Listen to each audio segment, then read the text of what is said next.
All right, ready to dive deep. Today, it's something everyone thinks they know. Fascism. But trust me, there's way more to it than just, Hitler and Mussolini. Yeah, it gets thrown around a lot, but do people really get it? Like, we see the monster, but it's actually way sneakier than we realize. Definitely. So, for starters, fascism isn't some, like, one-time thing, you know? It wasn't just the 1930s in Europe. Nope, not at all. You see it pop up all over the place, like Franco in Spain. Right, right. Or Salazar in Portugal. Uh-huh. And then there's movements with fascist leanings in places you wouldn't expect. Japan, even. And China. Which, makes you wonder, are we really immune to it here? Good point. And then there's this idea that it's all about economics, like just poverty and stuff. Well, hardship definitely plays a role, sure. But it goes deeper than that. It's more about, like, identity, when a whole society's freaking out, not sure who they are anymore. So less about empty pockets, more about, like, empty souls. Yeah, sort of. Like, think about Germany after World War I. Inflation just wiped them out. Not just their money, but their whole sense of worth. Makes sense. People just want something solid to hold on to, even if it means giving up some freedom. Exactly. They're desperate for someone to tell them who they are, where they belong. That's where a strong man steps in. And how do these guys pull it off? I mean, getting people to just hand over their freedom, that takes some serious skill. Propaganda, my friend. They were masters at it, like Hitler's rallies, total manipulation, all those flags and symbols and chanting. It's like hitting people right in the gut, not the brain. Right, and the visuals were key. Even back then, they knew image was everything. Like Mussolini, hated looking old in photos, banned him. So basically they figured out how to use media to short-circuit people's thinking. Go for the feels, not the facts. Exactly. It makes you think about what's going on today with social media, right? For sure. Like, they were the prototypes. But where did these guys even come from? Like, were they all just born dictators? Funny thing is, a lot of them were pretty normal at first. No silver spoon, no destiny stuff. Okay, that's kind of scary. Yeah. So how did they go from ordinary Joe to tyrant? Well, this psychoanalyst guy, Wilhelm Reich, he had this idea about the little man, Okay, haven't heard that one. Little man, go on. So Reich says we all have this weird thing inside us. We want a strong leader, someone to protect us, but at the same time, we hate being told what to do. Yeah, I feel that. Like, lead me, but don't boss me around. Right. That's the tension these fascist leaders exploit. They offer the illusion of strength, but it comes at a price. And get this, fascism doesn't even stick to the usual left-right stuff. Wait, what? It can come from both sides. Totally. It hates communism, but it steals some of their tricks. So, like, promising to help the working class, stuff like that. Yep. Talk about economic fairness, even bash corporations. It's all about blurring the lines. So it's like this chameleon changing colors to fit in. But how do people fall for it? If they're saying one thing and doing another, shouldn't it be obvious? Often it is, but by then, it's too late. They play by the rules just long enough to grab a power. Like a Trojan horse, right. You let it in, then bam. Perfect analogy. They use democracy to kill democracy. Right. Like Mussolini. Starts in parliament, totally legit. Next thing you know, he's dictator, trashing the system that got him there. Chillin', right. You vote for change, but it's the change you didn't sign up for. And that's the scary part. It makes you realize how fragile democracy really is. Seriously. Okay, this is getting intense. I mean, is there like one big thing driving all this, or is it more complicated? Way more nuanced than that. This guy, Robert Paxton, big-time fascism scholar, he says it's not really an ideology. It's more like a bunch of strong emotions all mixed together. And leaders, they know how to tap into that. So it's not just cold, calculating evil. There's actual feeling behind it. That's what makes it so powerful. It goes straight for the heart, bypasses the brain entirely. I can see how that'd make it sticky. Like a virus, almost. Exactly. You've got the blame game, simple answers to tough problems, that whole we're in this together vibe. And people, especially when they're scared or hurting, they eat it up. This is starting to feel less like history and more like a horror movie.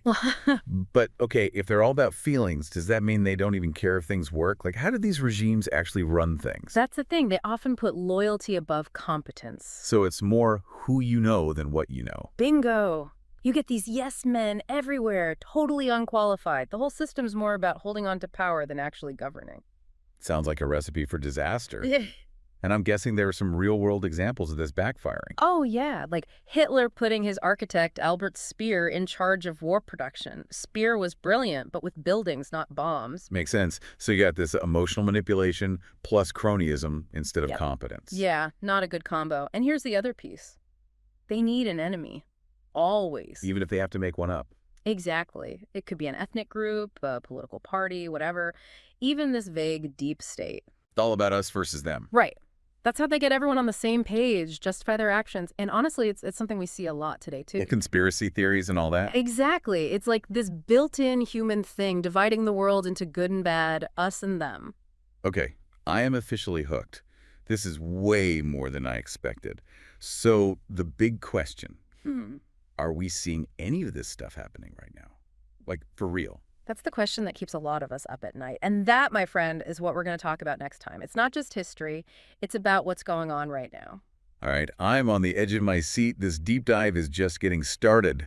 So we've been laying out some pretty heavy stuff about fascism. It's not just the obvious, dictators and all that. It's more like a chameleon. It could, like, change and adapt to exploit our weaknesses. Yeah, it's definitely more complex than people think. Okay, but now for the big question.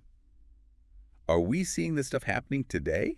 I mean, like, for real? It's a question a lot of people are asking, and yeah, it's something to be concerned about. We might not see the uniforms and the marches, but But the underlying patterns, they're still there. right. Like, think about these populist leaders popping up all over. They play on people's fears about, the economy, immigration, cultural changes, all that. Yeah, we've seen that playbook before. Create the problem, then swoop in and act like the hero. Exactly. And it works because it taps into something deeper. It's not just about logic, it's about emotion. So even though we have, like, more information than ever, we're still vulnerable to these emotional appeals. It's like our brains are betraying us. Yeah, kind of. That's the thing about fascism. It doesn't really care about facts. It goes straight for the gut. And they're clever about it. They use the language of democracy to undermine it. Like talking about freedom while taking it away. Exactly. They talk about the people while silencing anyone who disagrees with them. It's really insidious. Okay, hold on a sec. Don't all political movements use emotion to some extent? I mean, how do we know what's genuine and what's manipulation? That's a great question. And that's where critical thinking comes in. We can't just take things at face value. We have to look deeper, look at their goals, their methods, what they're actually doing. So it's not just what they're saying, it's about what they're actually trying to achieve. Exactly.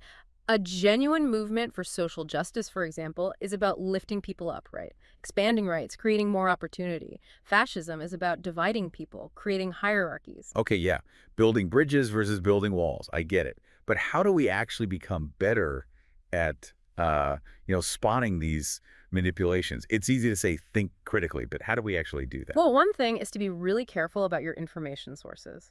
Don't just get your news from one place, Yeah. especially, online. So get out of our echo chambers, even if they feel comfy. Right. Those echo chambers are designed to keep you hooked, but they can also be filled with misinformation.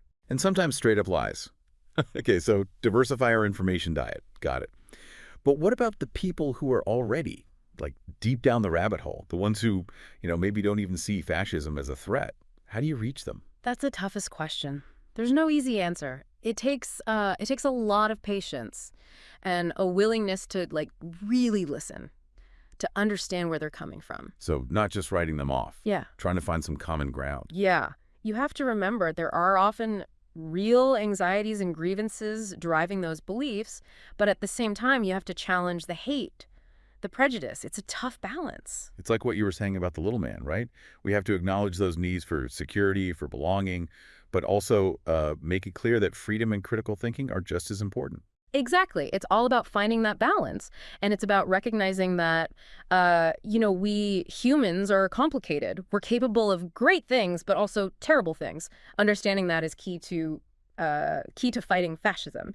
And it means addressing the underlying problems like inequality and injustice that make it easier for these ideologies to take hold. So it's not just about winning an argument. It's about building a world where these ideas don't have a place to grow. Yeah, exactly. And it's about, each of us taking responsibility, being informed, speaking out against injustice, defending democracy, all that. Wow, okay. This is feeling less like a history lesson and more like a call to action. That's what we need. Because the fight against fascism, it's not just about defeating an ideology. It's about defending our values. Freedom, justice, equality. And empathy, right. Absolutely. And remembering that those values, they're not a given. We have to fight for them every single day. Okay, I'm fired up. But before we go too far, I have to ask. Are there any examples of societies actually pushing back against this stuff successfully? Like, is there hope that we can actually turn the tide? Definitely. There are some amazing stories of resistance, and they can teach us a lot about how to fight back today. Okay, I am all ears. Let's hear about those success stories. Okay. All right, so we were talking about, societies actually fighting back against fascism and winning. What are some of those stories? Because honestly, after all this heavy stuff, I need a little hope. Well, one that always gets me is the resistance against the Nazis during World War II. I mean, people all across Europe, just ordinary folks, risking their lives to help. That's amazing. So it wasn't just like armies fighting armies, it was people power. Yeah. Hiding refugees, sabotaging the Nazis, spreading information through like these underground networks. Crazy brave stuff. Seriously. It's like, even when things are at their worst, that human spirit, it just like refuses to give up. Exactly. And all those acts of defiance, big and small, they really messed with the Nazis. Helped bring them down in the end. Wow. It really shows you what people can do when they come together. But I mean, it must have been terrifying, right? Risking everything to stand up to that kind of evil. Oh, absolutely. The stakes were incredibly high. A lot of those folks paid the ultimate price. But that's what makes it even more powerful. They were willing to sacrifice everything for what they believed in. Makes you think about what's really important, right? Yeah. Okay, but were there any times when, like, people stopped fascism before it got that bad? I mean, is it even possible to prevent it from taking over in the first place? Yeah, and those stories are really important for us now. Like, look at Europe after the war. Germany, Italy, they'd seen what fascism could do. So they made some big changes. So they learned from their mistakes. Big time. They put in these education programs, changed their laws, all to make sure it wouldn't happen again. So it wasn't just about winning the war, it was about building something better afterwards. Yeah, you can't just defeat fascism once and be done with it. It's a constant process. You got to keep teaching, keep talking about it, keep strengthening your democracy. So it's like, you got to be proactive, stay ahead of the game. But I bet that wasn't always easy. I mean, talk about those dark parts of history. Not at all, but they realized they had to face it head on. Look at what allowed fascism to grow in the first place and then fix those I problems. think it's never just about one bad guy, right? Yeah. It's about the whole system. Right, the inequalities, the divisions, the instability, all that stuff makes it easier for fascism to take root. So really, fighting fascism means building a better world for everyone, making it harder for those ideas to spread. Exactly. It's about justice, equality, inclusion, all the things fascism hates. Wow, okay. I'm starting to see how it all connects. This isn't just history, it's about what we do right now. It absolutely is. Each of us has a role to play. Staying informed, calling out injustice, speaking up for what's right. Okay, this has been intense, but also really eye-opening. We've gone deep into how fascism works, how dangerous it is even today, but also how people have fought back and won. And how we can keep fighting. Because that's the key takeaway here. It's not over. It's up to each of us to defend those values. Freedom, justice, all of it. Well said. And I think the biggest lesson here is that fascism tries to divide us, to make us fear each other. Right. But our best weapon is like the opposite of that. It's our shared humanity. Totally. Remembering that we're all connected, that's what gives me hope. That's how we build a world where fascism can't win. Couldn't have said it better myself. Yeah. All right, folks, that's our deep dive for today. But we want to leave you with one last thing to think about. If fascism preys on our weaknesses, our fears, then maybe the best way to fight it is to understand those weaknesses, to really get to know ourselves and our society better. Something to ponder, right? Until next time, keep diving deep and keep fighting for a better world.